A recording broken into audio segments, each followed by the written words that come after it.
Hello. As you all know, that we have discussed so many literary terms like sonnet, like monologues earlier, and now after discussing the monologue and dramatic monologue, now we come to the poem My Last Duchess. The Last Duchess is written by Robert Browning. As you probably know that Robert Browning's genius was essentially dramatic.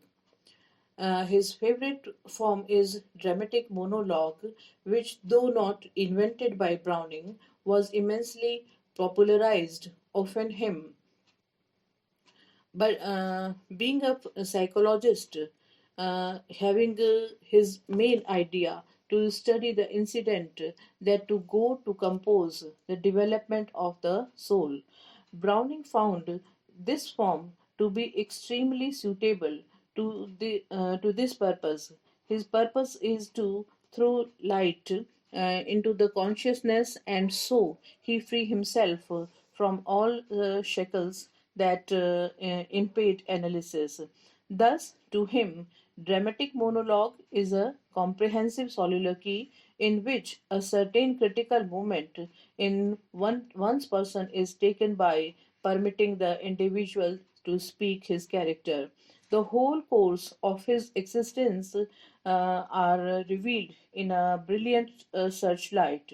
Now we will discuss his poem My Last Duchess as a dramatic monologue and see how far it interprets in the flow of the speaker's conscience. In My Last Duchess, the monologue is spoken in the presence of the ambassador of a foreign count whose daughter is being sought in marriage by the widowed duke.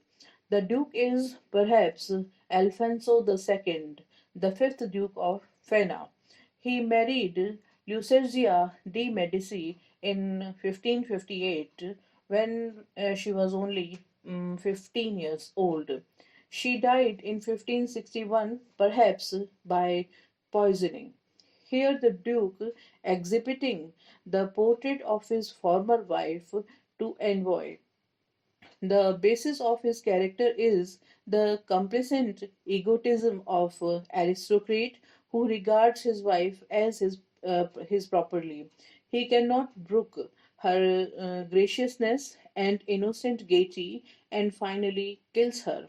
Browning adopts here one of his favorite method of character study while describing the childish nature of his last duchess. The Duke himself reveals his own narrow, hideous character. He is proud of his ancestral name and fame, and he is most jealous person even lived in this earth. He is too cruel to let his wife to live freely and fully. He is specimen of the decadent Renaissance.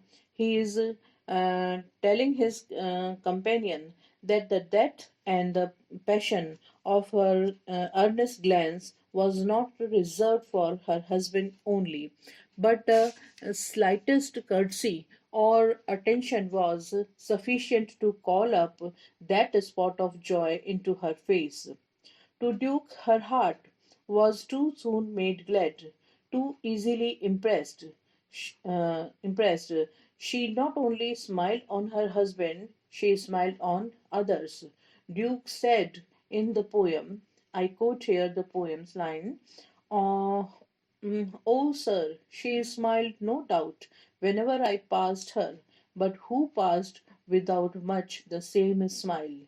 As Duke shows, as she was his property, he could not tolerate this, and so he gave commands. I quote here again, then all smiles stopped together. The heartless Duke instantly dismissed the memory and decided to marry for second time. He is greedy and expects handsome dowry in his forthcoming marriage. I quote here again, no just pretense of mine for dowry will be disallowed. the Duke describes the character of Last Duchess, and he really brings out the bright side of her character.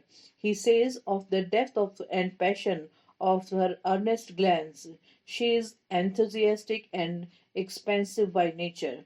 She was one of the lonely women whose kindness and responsiveness are as natural as sunlight. She is gay and gracious, full of courtesy to all. The Duke's narrow and jealous mind cannot brook her broad and expensive nature. He considered his wife as his property, and and courtesy to others is regarded as the infringement to the rights of the property. Implied actions and implied conversation are the characteristics of the dramatic monologue. The presence of the envoy for which the monologue is intended is very much suggestive here. His responses and actions are adequately hinted at when the Duke speaks of the officious fool who brought the cherries, and when he says, all smiles stopped together. The envoy looks at him with a fearful question in his eyes. When the Duke's face immediately resumes its mask of compliancy, there is implied action, and when the Duke asks the guests to go down, and as they descend, draw his attention to find bronze statue Neptune, though taming a seahorse.